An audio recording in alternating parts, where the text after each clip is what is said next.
এই টিনা, তোর কাছে অন্য কোনো ড্রেস আছে? হ্যাঁ আছে, স্টিফানের শাড়ি। চেঞ্জ করতে পারবি? তা এখানে কোথায় করব, ফাঁকা জায়গাতে? চল আমার সাথে, ওপরে দেখছি। চল।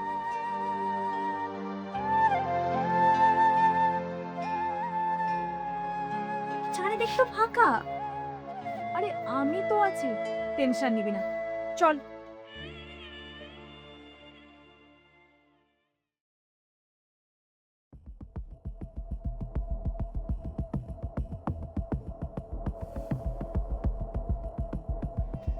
রবিদা, হ্যাঁ, চেঞ্জের ব্যাপার আছে। হ্যাঁ আমি বল। ও,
কে ওখানে?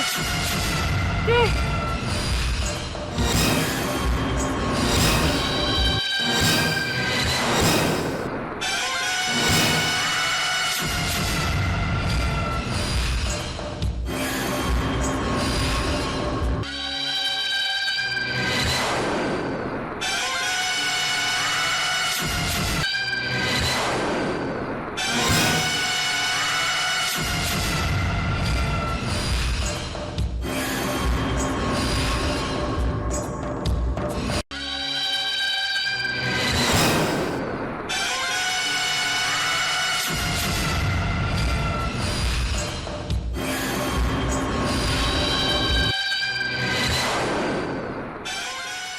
মাসি, মাসি,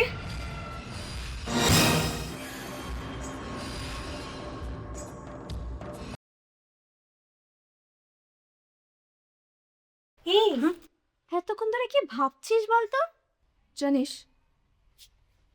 এই জায়গাটা না আমার খুব চেনা লাগছে। তোর কথাটা ঠিক বুঝলাম না। আর এই চেনা কথাটা কেন ওটা শোনাচ্ছে না? তাছাড়াও তুই তো নিজেই চিনে এসছিস সেখানে।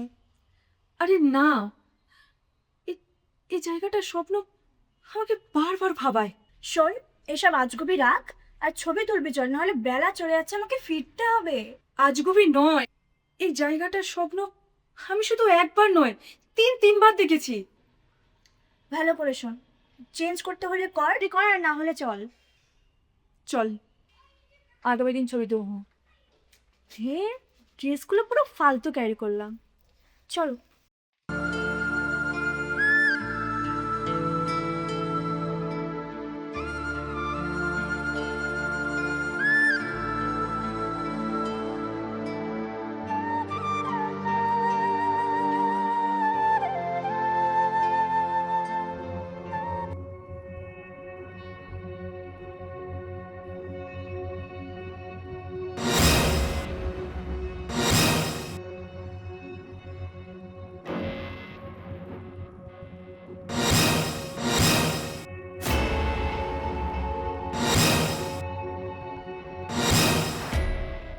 এ কি,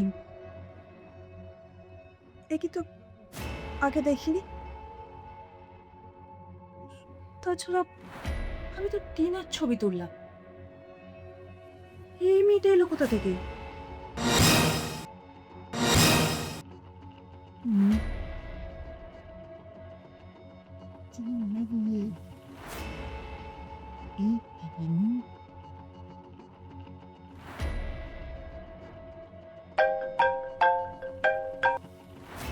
হ্যালো, টিনা, শোন না, বলছি কালকে একবার তুই সকালে আমার বাড়িতে আসতে পারবি? কেন, কি কি হলো আবার? তোর হোয়াটসঅ্যাপ খোলা আছে? হ্যাঁ, খোলাই আছে। হোয়াটসঅ্যাপে দেখ, কিছু ছবি পাঠিয়েছি, দেখ তো মেয়েটাকে চিনতে পারিস কিনা। দাঁড়া।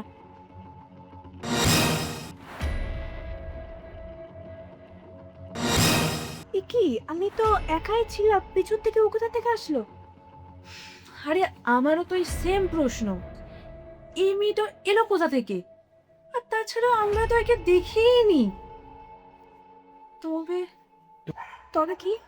আমি একে স্বপ্নে তো একবার দেখেছি। কি বলছিস কি? হুম, ঠিক আছে রে, কাল ছাদে আয়, দেখা হবে, ওখানে কথা হবে। রাখছি। আচ্ছা ঠিক আছে।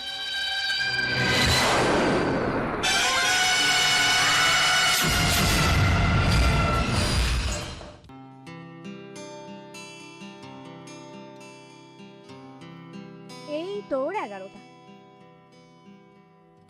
আরে ঘুম থেকে উঠতে একটু দেরি হয়ে গেল। দিশা, বুঝলি তো আমাদের এখানে ফটো সেশনটা করা যাবে না। কেন? এখানে ফটো সেশন করা যাবে না কেন? আরে তোকে নিয়ে তো সমস্যা, তুই ভয় পাচ্ছিস। আরে ভয় পাচ্ছি না, বরং আরো বেশি ইন্টারেস্ট লাগছে। আচ্ছা, তুই কোনোদিন ওই মেয়েটাকে দেখেছিস? না, দেখিনি, তবে শুনেছি যে ও 20 বছর আগে মারা গেছে।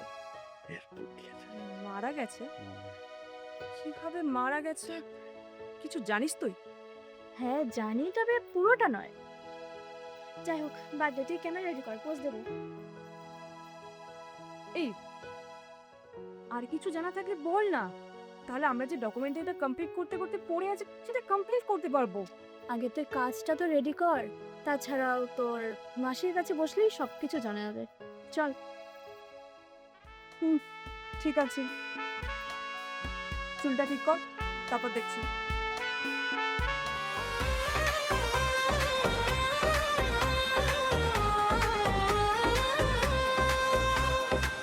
নারিকেল পাতার হাওয়ায় ভেসে তোমার চুল উড়ে যায়, নীল আকাশের মেঘে মতো মনের মাঝে ছুঁয়ে যায়, সোনালি রোদে নদীর ধারে তোমার হাসির মিষ্টি ঢেউ, সবুজ গাছে ফাঁকে ফাঁকে স্বপ্ন ডাকে নীরব ঢেউ।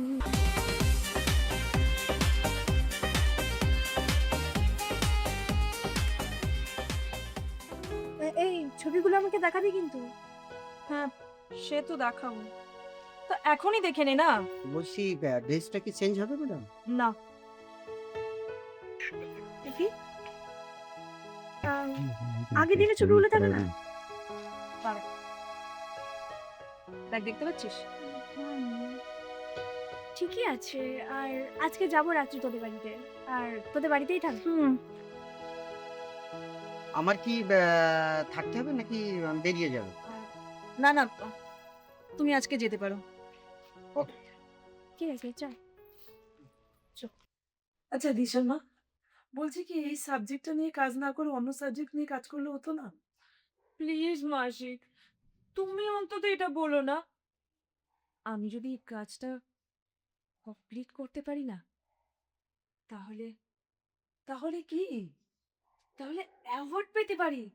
আরে তুমি বলো তো। হুম, আজ থেকে 20 বছর আগে ওই নর্তকীকে তুলে এনেছিল জমিদার নিশিকান্তর ছেলে শ্রীকান্ত।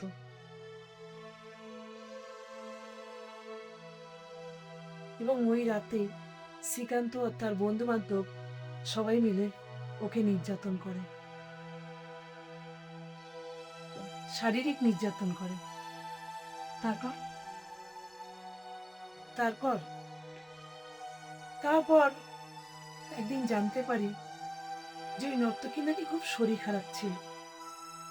সেই শরীর খারাপ অবস্থায় শ্রীকান্ত ওকে বারবার নাচ করতে বলছিল, কিন্তু নর্তকী নাচতে চাইছিল না। শেষটা শুনবি না তোরা কেউ? অবশ্যই। তুমি এত সুন্দরভাবে বললে না, মনে হচ্ছে যেন একটা ছবি। শোন না, আজ বরং এইটুকুনি থাক, বাদ বাকিটা কাল হবে। আজ অনেক রাত হয়ে গেছে তো, আমি বরং রান্নাটা সেরে ফেলি। ঠিক আছে মাসি। ঠিক আছে?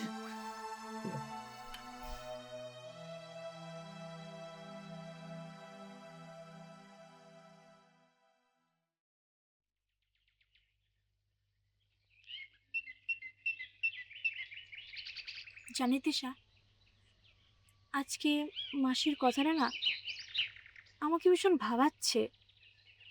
কোন কথাটা? ওই যে বলল শেষে কষ্ট পাবি না তো? আরে, এতে ভাবার কি আছে? হয়তো খুব প্যাথেটিক, যেটা শুনলে আমরা ভয় পেতে পারি।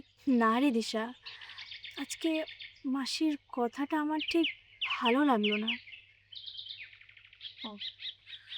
ঠিক আছে, আজ আর শেষটা নয়। তবে জানিস তো, আমি না এই বাড়ির স্বপ্ন দেখতাম প্রায়। আরে, স্বপ্নে দেখতাম এই বাড়ির বৈঠকখানায় আমি শুয়ে আছি। এই বাড়িটা যেন আমার খুব চেনা, যেন কত পূর্ব পরিচিত। আচ্ছা, যাই হোক, অনেক হয়েছে, এবার মাসির সাথে বসতে হবে। আজকের মধ্যেই গল্প শেষ করতে হবে। ঠিক আছে, চলো।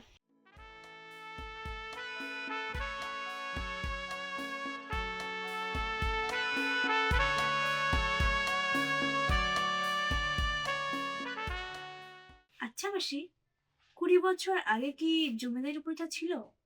না না, তখন তো ভেঙেই গিয়েছিল। লাস্ট জেনারেশন সারা দিন মদ খেয়ে পড়ে থাকতো, ঠিকঠাক খাওয়াও জুটতো না ওদের। মাসি, শেষেরটা বলো।